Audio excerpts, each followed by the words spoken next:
Good afternoon, sir. Good afternoon, Kavya. Do you have a sister who sounds exactly like you?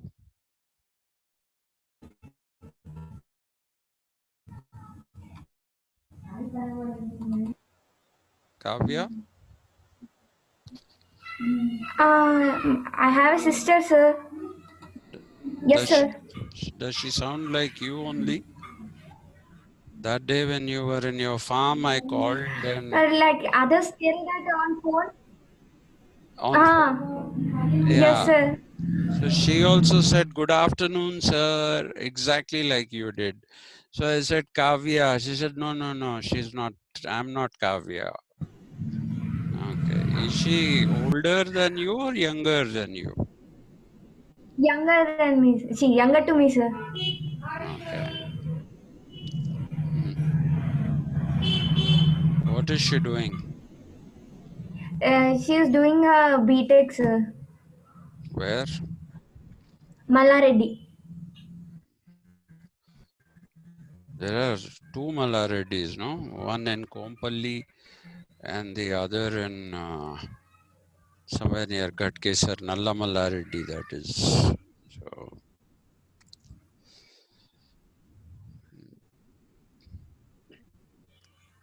Maisamaguda.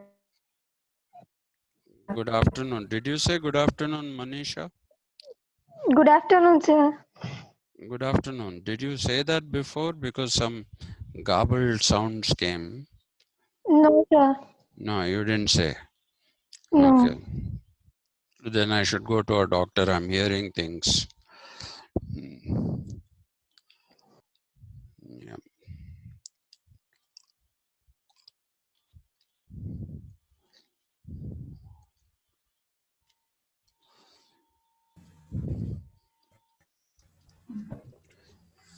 So, shall we get going? Yes, sir. Yeah. Hi, sir. Hi, ma'am. So it was you I spoke to. Yes, sir. Okay. You sounded remarkably like your sister. So, all right.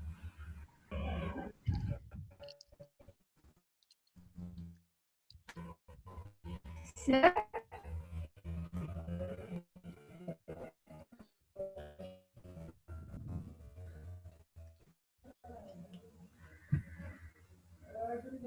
Sir, I didn't get you, sir. No, you sounded remarkably like your sister. You sounded like Kavya. I thought I was speaking to Kavya.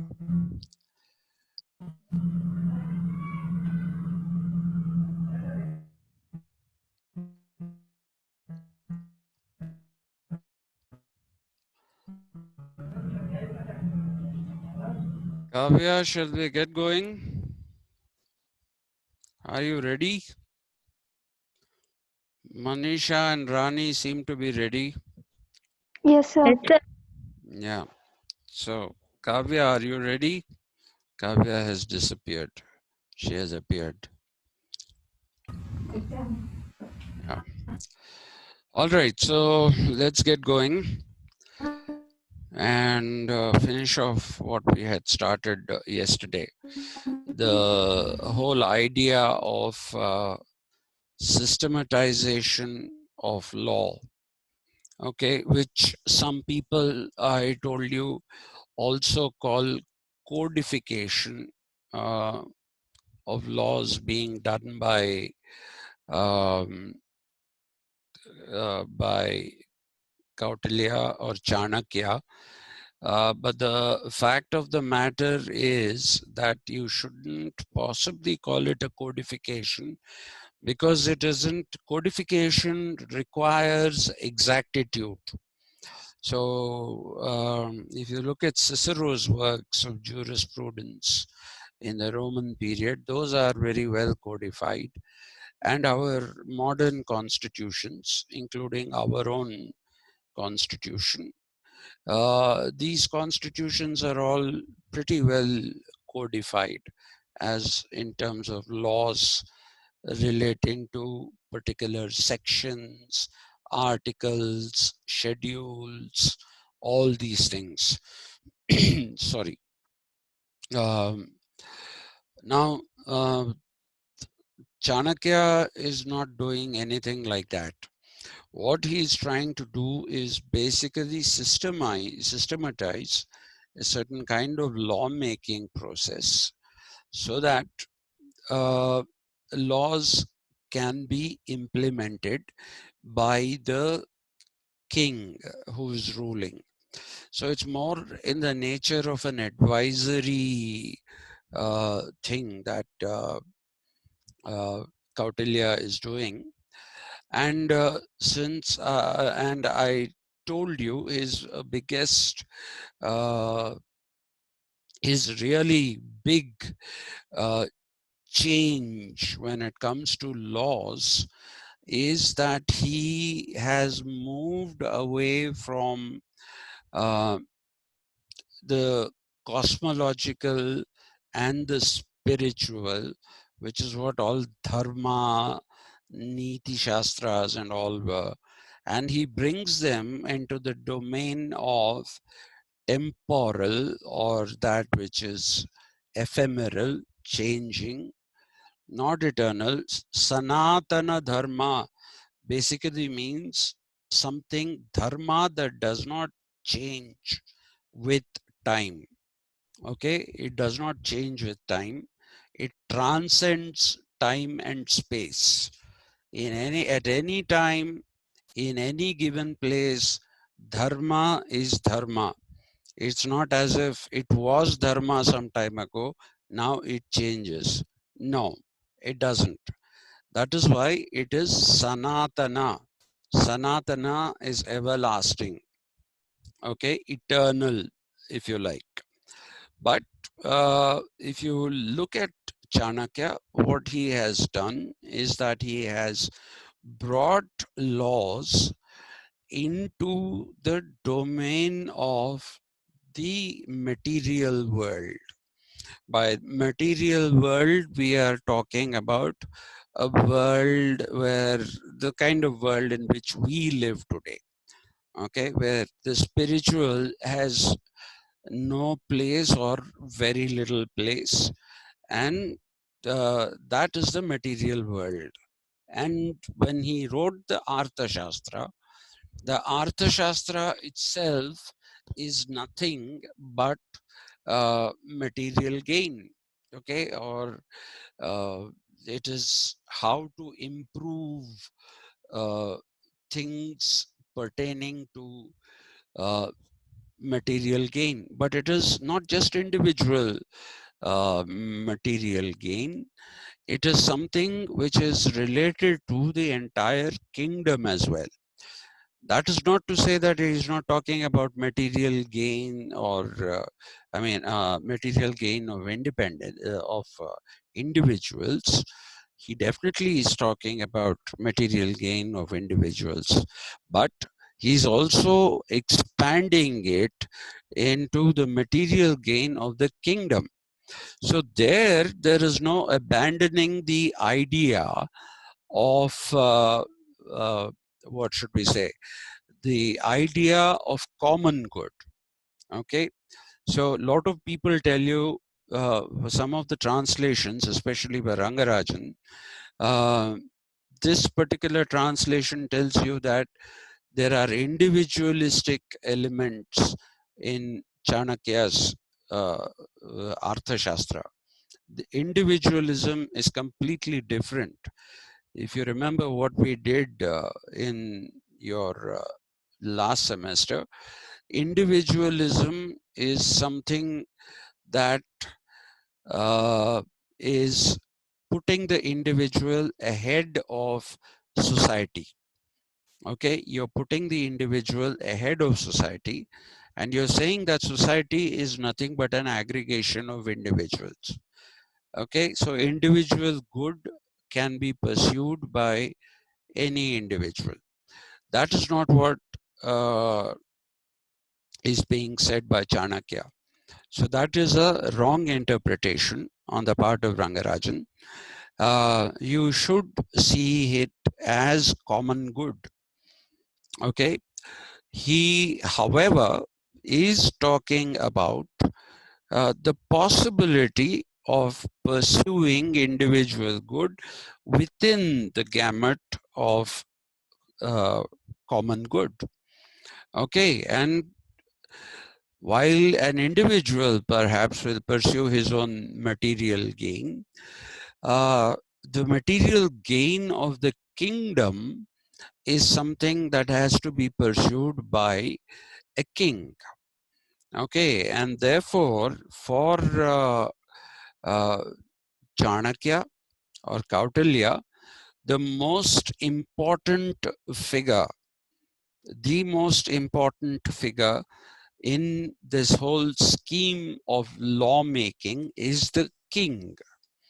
Okay, the king becomes the most important figure, and therefore he also says that the king is somebody who should make laws which are acceptable to people, which people will like, and thereby will give support to him. And Chanakya, being somebody who is more into the whole concept of materialism, uh, believes that if you give people comfortable material conditions to live in, then they will not complain. They will not complain, they will not go against the king, and the king therefore can consolidate his power, right? And some people have said that this is like what it's like a conflation of modern idea of democracy, where you give people what they want and they'll elect you. That's not what he had in mind. What he had in mind, I told you when we talked about the system of internal spies, is that to gather information about what it is that people are looking for, then to distill it. The distilling part is important. Okay, somebody might want something which may not be a very good thing. Okay, so it is again up to the king to distill what are legitimate or what can become legitimate material gains and what are will never become legitimate material gains.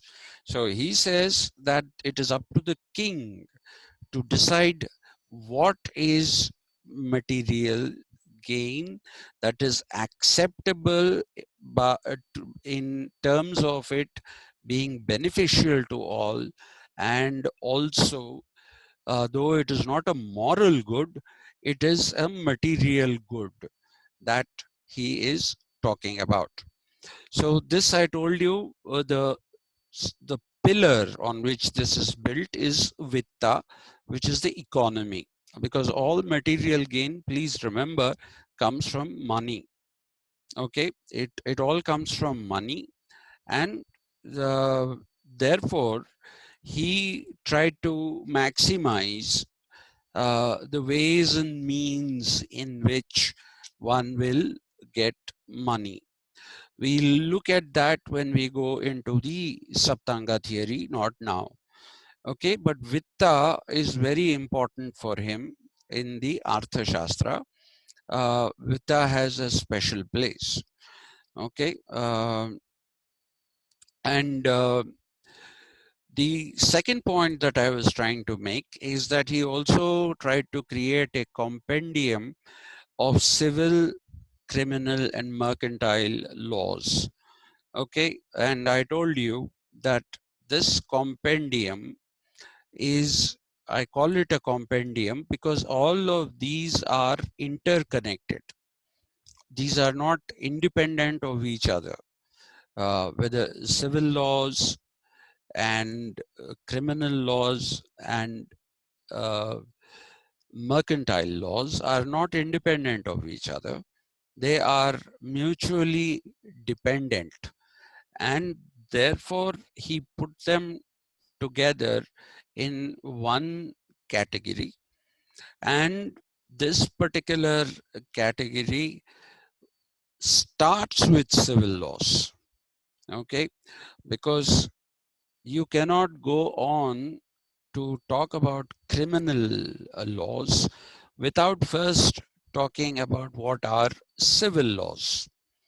Okay, and civil laws for Chanakya or Kautilya are those which spread, are those which contribute to social harmony, and it is through this social harmony that he says that there will be a building of a monolithic society. When you talk about a monolithic society, what we mean is a united, uh, a united kind of society where people are following the same set of laws.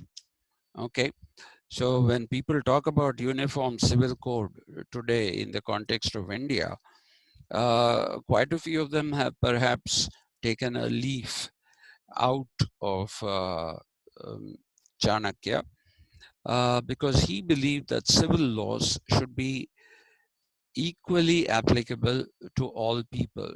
Now, the important thing is there is no presentation of what these civil laws will be. Okay, there isn't a very big, there isn't a chapter, for example, on what these civil laws will be. And it is just guidelines that he has given to a king to form civil laws. Then come the criminal laws, and I told you that the criminal laws are basically those which break the civil laws. Okay, so by breaking the civil laws, what they are doing is they are disrupting society. Disrupting of society, when it is carried out, it leads to disharmony and it leads to unnecessary expenditure. Okay, so for him, criminal laws should be made in such a way that they nip crime in the bud. Okay, they won't let crime go to a certain extent where it will become extremely expensive to catch hold of criminals and also to punish them. Okay, he would say, don't let it ever reach that stage in the life of a kingdom.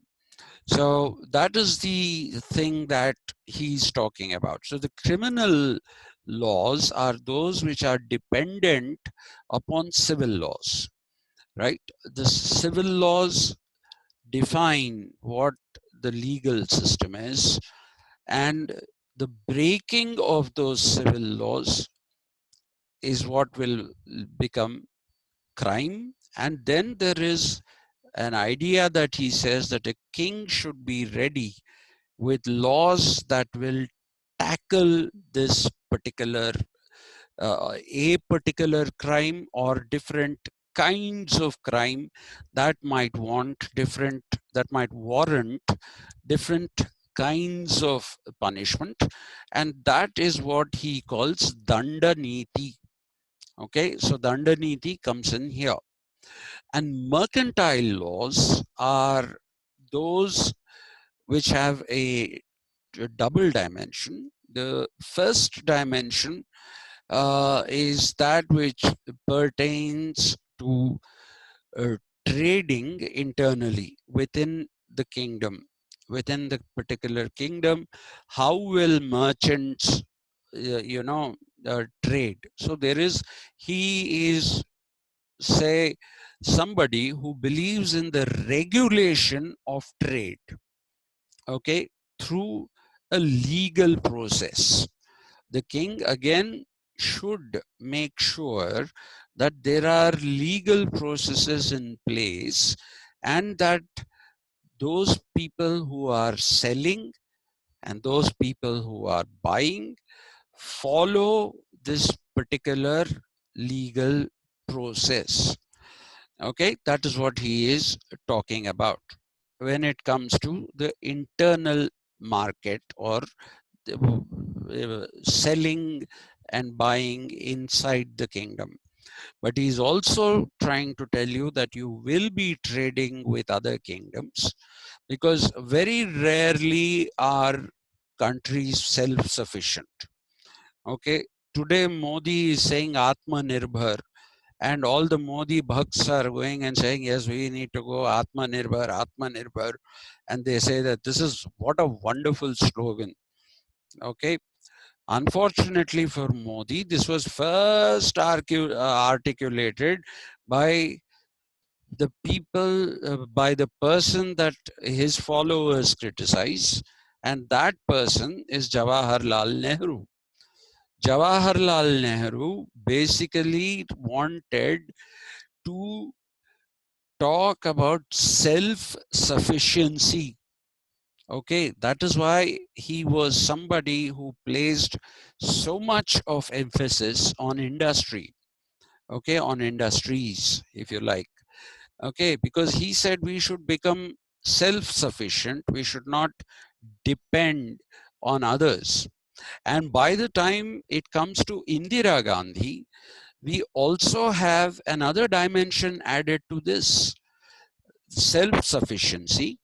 It is import substitution. Okay, import substitution became one of the big principles that was pushed forward by Mrs. Indira Gandhi. Whatever she may be otherwise, she was a great leader, a phenomenal woman, a bit cunning, but it's okay. She was a great leader. She led this country at a very, very difficult time. So she also introduced this idea of import substitution. Okay, self-sufficiency and import substitution in order to become self-sufficient. So the green revolution that people talk about, which happened in the late 60s, is supposed to be a result of the idea of import substitution and also self-sufficiency.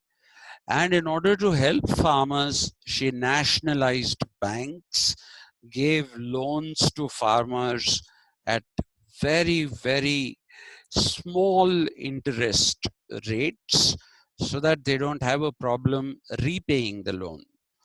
Okay, so there was substance to that whole thing that she talked about. There was substance to what Nehru talked about. There is no substance to this Atmanirbhar of Mr.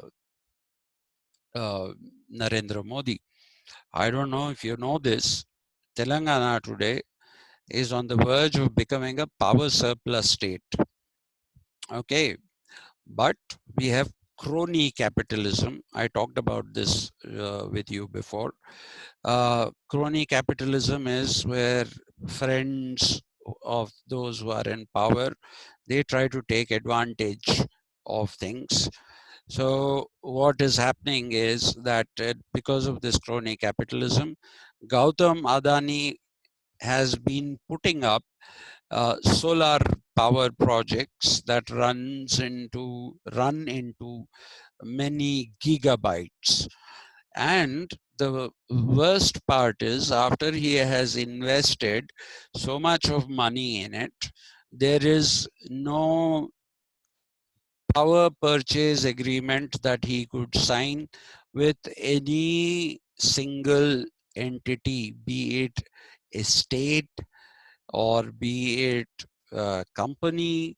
Nobody. He hasn't been able to essentially sell power that he will be generating from 2022 onwards. So there is an attempt being made by the Prime Minister's office to say that you have to buy a certain minimum amount of power, green power as they call it, from Gautam Adani. Okay, so that is something that possibly uh, goes against the spirit of, you know, a state trying to become a power surplus state. Okay, if it becomes a power surplus state, then what it can do is it can sell the power to other states as well. Okay, and that brings the burden down on the consumers within the state. So those are the kind of practices which are bad. These are bad governance practices, and this is what is being discouraged when mercantile laws are being talked about. Okay, so he's not just a primitive constitutionalist, he's also a theorist, a primitive theorist of what is governance and how it should be carried out. Okay, so it is applicable to the kingdom, inside the kingdom, and when the kingdom deals with other kings and other kingdoms as well. So that is the compendium of civil, criminal, and mercantile laws. Now, the prescriptive part that uh, is being talked about by Chanakya or Kautilya comes in the third point. In the third point, he is basically trying to identify sources from which a king can make laws. Okay, what are the sources from which a king can make laws? I told you one was dharma. This is something which is slightly controversial. Then you have vyavahara, the second one. The third one is charita. The fourth one is shasana. According to some people, it only says shasana, and according to some people, it says raja shasana. Now, this is probably a result of 50 kinds of documents existing that all are collectively called the Arthashastra. But let's go in the reverse. I started off yesterday and I told you that it is Rajashasana is a better word because it is edicts. EDICTS. Edicts are the laws that have been put in place by a king. Okay, the do's and don'ts that a king prescribes to his own people, to his own public, right? So this is the Rajashasana, and this is something which involves two dimensions. The first dimension is edicts from history. Okay, there might have been practices of good governance by certain kings who might have who might have made good edicts, put them in place, and ruled according to those edicts, and that brought social harmony and prosperity to the people of the kingdom. So what Chanakya or Kautilya argues here is that one should study edicts of the past, and also one should make edicts himself, one meaning the king, should also make edicts, and these edicts should contribute to the good of the kingdom. So we come back to the idea of common good, so to speak. So when we are talking about these edicts, then, so he's asking for a study, okay? And for him, a king being a leader, I told you that it is extremely important for him that a king should be a good leader and he should be accepted by his people. And this is something that happens as far as he is concerned, because with the whole idea of studying the edicts of the past, using them either as it is or changing them to suit one's own necessities and one's kingdom, and also formulating new edicts. Okay, formulating new edicts is something that a king has to do if and when necessary. So this is Rajasasana. So one of the sources of laws is the edicts of the past and the edicts of the present made by a king, and these together are Rajasasana. Then comes the, this like I said, I'm going in the reverse. Then comes Charita. Charita, I told you, is Charitra, okay, or history. He is talking about traditions, he's talking about customs, and he's talking about the general awareness of history about a certain place. So you will see that when he talks about the charita or the history, he says one of the ways in which a king can formulate good laws is by studying the traditions followed within a kingdom by the different sects of people.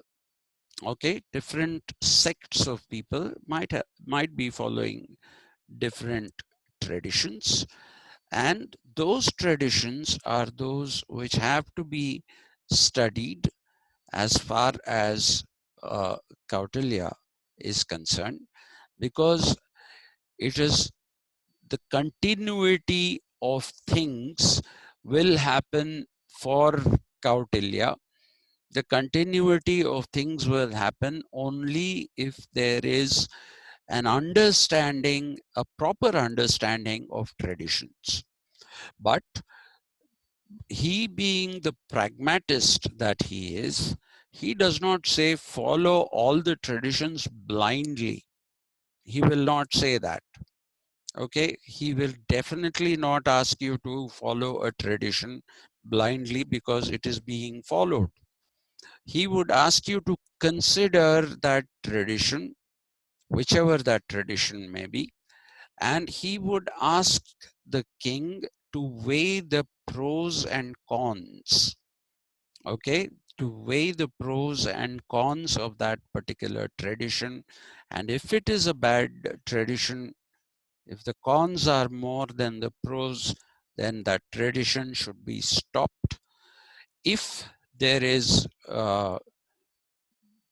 if the number of pros outweigh the cons, then you should continue with that particular tradition. And he also says that a king can modify traditions. A king can also start a new tradition. Okay, at that time it might be something new, but a later king could be someone who will see the wisdom of this king in certain traditions, and then they might follow those traditions. Then he talks about customs.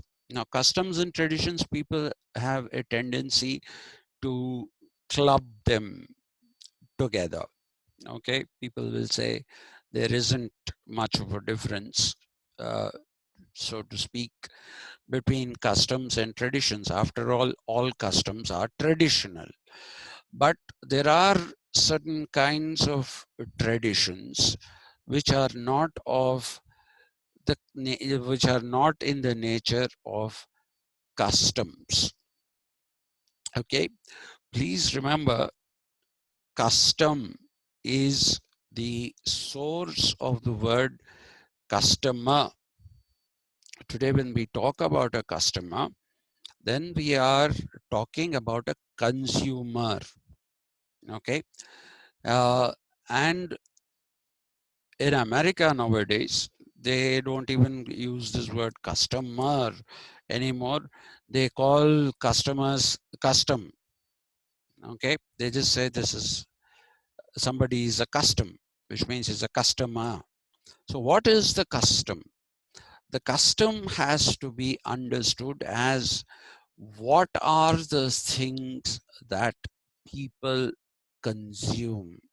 What are the practices of consumption that people follow? How many of these are spiritual? How many of these are material? How many of these can do good? And how many of these can do bad? So he's basically saying a custom needs to be studied. And after studying different customs that are in place in society, in the society rather, of that particular kingdom, he would say identify those which needs to be continued and identify those which don't need to be continued. Get rid of those customs which are doing damage. They are disrupting society and making it difficult for the king. So those kind of customs should be stopped. Okay. And you should basically say, we will stick to those customs which contribute to the good of people, the good of society, the good of the kingdom. Okay, now if you look at Raja Ram Mohan Roy, Raja Ram Mohan Roy fought against some customs. He used the Governor General,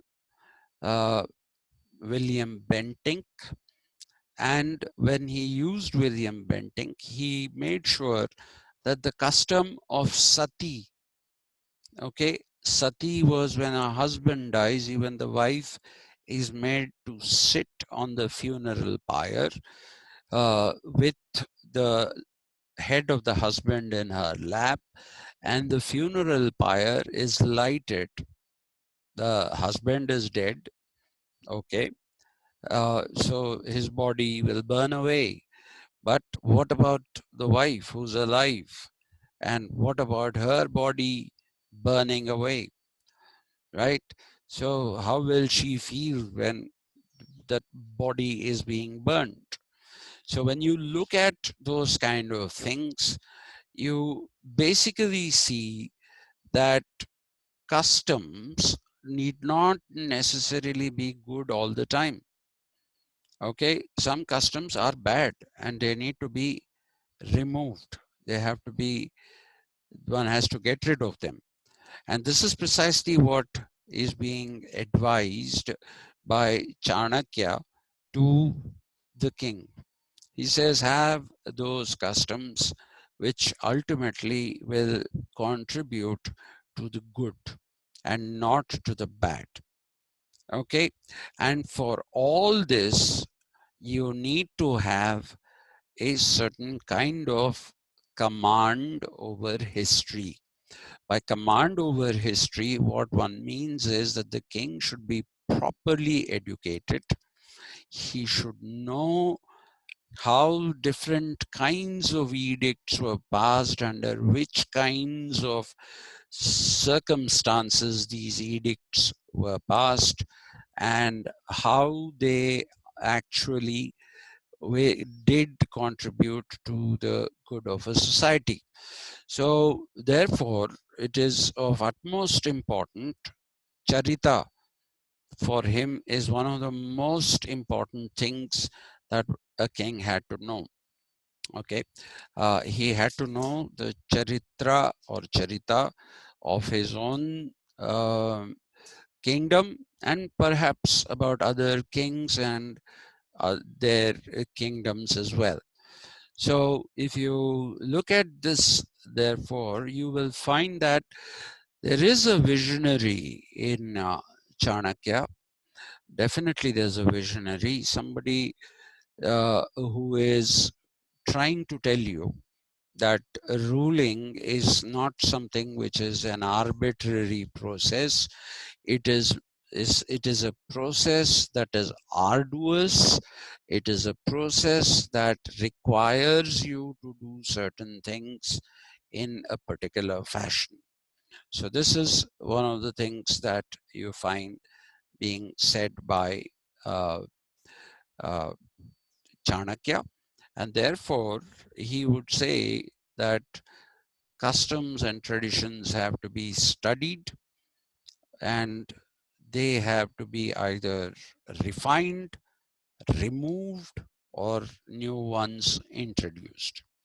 So that is Charita. The next principle that he's talking about is Vyavahara. What is Vyavahara? Vyavahara is conduct. Okay, I told you yesterday, actually, the correct translation for Vyavahara will be poetics of conduct. Okay, and poetics don't mean that this is poetry. Yeah, it is something which is in the nature of how you have the evolution of the practices of conduct. How do people conduct with conduct themselves in a society? Okay, how do they conduct themselves in their society? Are they sociable, and are they not very sociable? Are they antisocial? All these things come under Vyavahara. Okay, though this word is used in the context of language, people say Grandhika Bhasha which is that language which is used in order to write a book. Okay, that is more embellished with high sounding words, with uh, a slightly different kind of syntax, and that only talks to the literati or the educated people. Okay, but there is the other kind of bhasha, which is the vyavaharika bhasha, which is what people use on an everyday basis. The language that you use on an everyday basis will become vyavaharika bhasha. Okay, let me give you an example from Telugu. In Telangana, there is this usage of the word mandalista. Okay, when people say mandalista in uh, um, in Telangana, what they basically mean is that I will go and talk to someone. I'll say hello to someone. Okay, or I'll go and greet someone. That is what it means. Okay, mandalista. But in Grandhika Telugu, Mandalista or mandalinchuta will basically mean giving a scolding. Okay, telling somebody not to do something, reproaching them, reprimanding them. It means all those things. So what is the word for greeting? It is Grandhika Telugu will tell you it is Palakarista. That is the word that becomes Grandhika Telugu. Okay, so Vyavaharika is the one that is being talked about by Chanakya, so that, you know, the king is able to understand the way in which people are conducting themselves in society. How are they communicating with each other in society? Okay, are they being, you know, are they uh, uh, are they actually being impolite to each other, and uh, are they being polite? So what he is basically saying is that this is something that refers to one's daily conduct in society, and it needs to be based in evidence. Okay, he says before you act on vyavaharika or vyavahara, sorry, not vyavaharika, you need evidence, and only when you have sufficient evidence of something, either as good or bad, then you will make it a source of law. Okay, if it is something, the vyavahara is of not a good variety, not a good way of living, not a good way of conducting oneself, then that will not take a place in the system of laws. Okay, so only those ways of conduct which are what we call acceptable to all people, which are contributing to commodious living, commodious social harmony, those kind of vyavaharas or conduct, that those should become the basis of law. Law here is, again, take it as edicts. That is why I started at the reverse order. Okay, the king has to make edicts. Okay, Shasana. How is he going to make it? By studying traditions, by studying customs, by choosing what traditions to leave out, what customs to leave out, what kind of traditions to keep, what kind of traditions, customs to keep, what kind of changes to make. This all will come, the king can make an edict only when he understands these things. So that's why I started in the reverse, because if I tell you this, then there'll be like danglers without any, what should I say? They'll be like danglers without any reference. So to tell you that there is a reference, and the reference is the making of laws, which is edicts, edicts or passing of edicts is nothing but lawmaking. Okay, so that is why I have started in the reverse order. So charita is one and vyavahara is another, which will tell you how to make or not make laws, right? These are two of the things.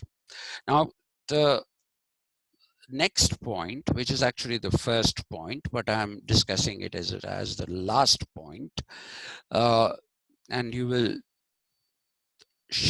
understand why I'm saying it is the last point. That is, you will understand what I'm saying it better when I use it as a last point, is because this particular point is called dharma.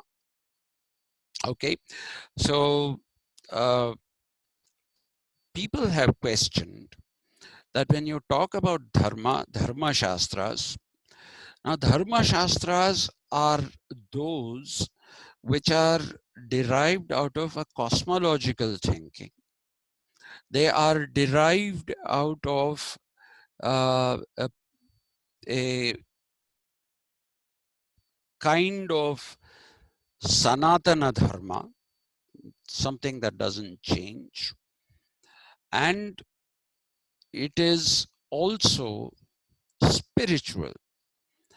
And the Artha Shastra being something which is about material significance, why should it have dharma in it? After all, that is cosmological and spiritual primarily. Okay, primarily it is that. All right. So why should, or why does Chanakya include this?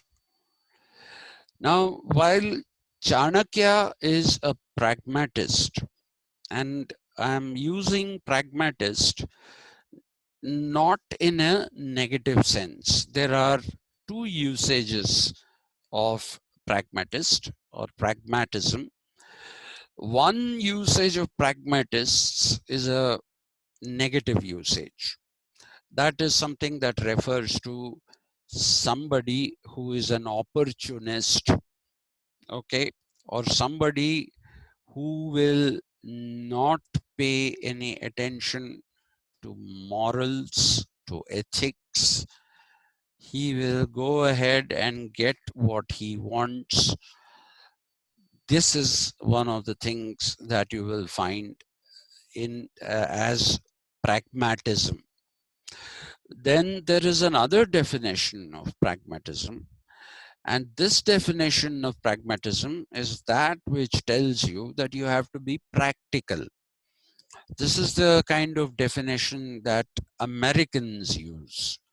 Okay, and there is an entire school of philosophy in America, which is called the pragmatist school, in which you have greats like John Dewey and Richard Rorty. Okay, and they believe that pragmatism is being practical without compromising on morals. Okay, without saying that morality has no place in this. What they are trying to say is, don't try to look at things in such a way that you are looking for a pure type of something, because pure types are not available. Okay, so you'll have to compromise a bit on something somewhere, and that becomes pragmatism. Okay, where you will say, all right, ideally one should, if it is an interpretation process, then Rorty will say objective knowledge is probably the greatest way to have it. But as long as you have the subject, the person who's trying to understand the object, how can you say that you will have only objective knowledge and remove the subject? There should be the subject also. So that kind of pragmatism, does not have a negative connotation. Okay, and that is probably what we should say about Chanakya as well. When he's talking about dharma, he's talking about it in not an absolute sense of dharma. He's not talking about it as sanatana dharma. He's certainly not talking about it as sanatana dharma, which is a very rigidly and strictly defined concept of dharma. Okay, that is what he's not doing. But he is drawing from the Dharma Shastras, because the Dharma Shastras also have been created with the idea that they have to contribute to the good of the people. Okay, they have to be they have to contribute to the good of the people. That is the reason why the Dharma Shastras came into being. The Vedas, the Upanishads, all of these things tried to promote a very good life. But if you look at the whole idea of dharma, Sanatana Dharma, in the Vedic or in the Upanishadic sense of the term, then you're looking at a no compromise kind of a thing. Okay, and that is why it is history is a degenerative cycle.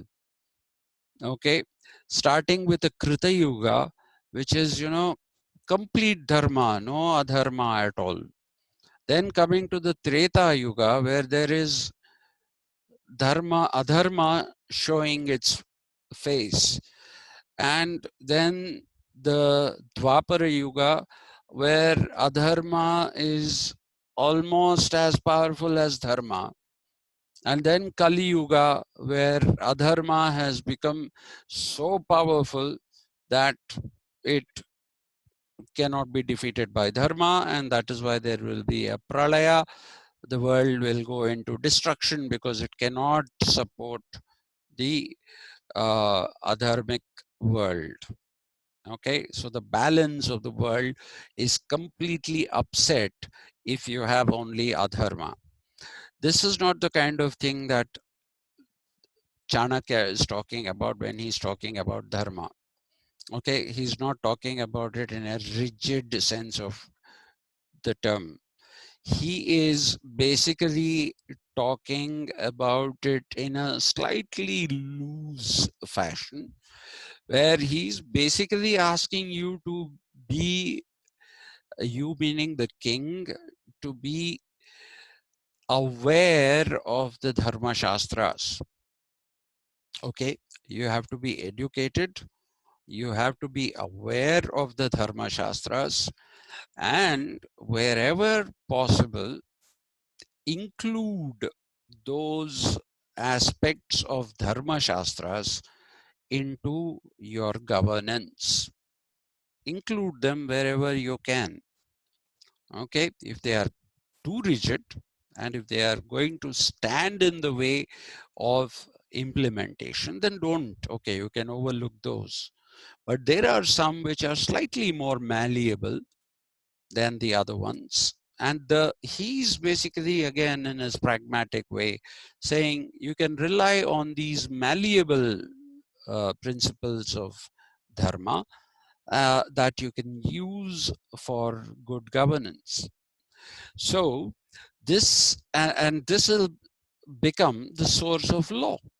So the Dharma Shastra can be a source of law, but it is not the Dharma Shastra in its entirety. It is not the Dharma Shastra as you see it in its entirety. No, it isn't that. He's just saying, be aware of the Dharma Shastra. Look at what can be useful to you and use that.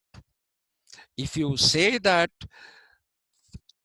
Kautilya or Chanakya said use the Dharma Shastra as it is, then you are actually doing a great disservice to the interpretation of Chanakya, because he is not somebody who is so concerned with the spiritual and the cosmological as he is with the material. Okay, so when he's somebody who is more and more concerned with material and material gain, both at the level of the society and at the level of the individual, there he is being selective about what kind of principles of dharma you will use. So there is no great prescription that he makes. He makes these general rules of laws. Okay, so these general rules of laws that we have discussed so far are the ones that basically define Chanakya's Rajaniti. Okay, Chanakya also had a Rajaniti, and this is his Rajaniti. Okay, and this is the source of, even in Telugu, people, when if you say what is political science, we say Rajaniti Shastra, right? So actually, political science does not translate into Rajaniti, because we never had a polis, P-O-L-I-S. That came from the Greek period. Okay, it came from the Greek word polis. We don't really have that. But anyway, it is an approximation, the translation. So I'll stop here today. Two girls have vamoosed somewhere in the middle, and this thing is going on because now only one is left. Sometimes it gives me, one day poor Miss, what's her name? What is her name? Anyway, I can't remember her name. She was the only one who came to my class, and it went on for 80 minutes, and poor thing, she had to suffer. Okay, looks like that kind of a thing is going to happen with Rani. So I'll close the class here today. When I meet you tomorrow, we'll talk Okay. about the Saptanga theory. Okay. Okay, sir. By the end of the week, we should finish off with Kautilya and Unit 2 and move ahead. Okay. Thank Okay. you. Thank you. Thank you, Rani, for staying. And Thank you, sir. all right. Thank you. Bye-bye. Bye-bye.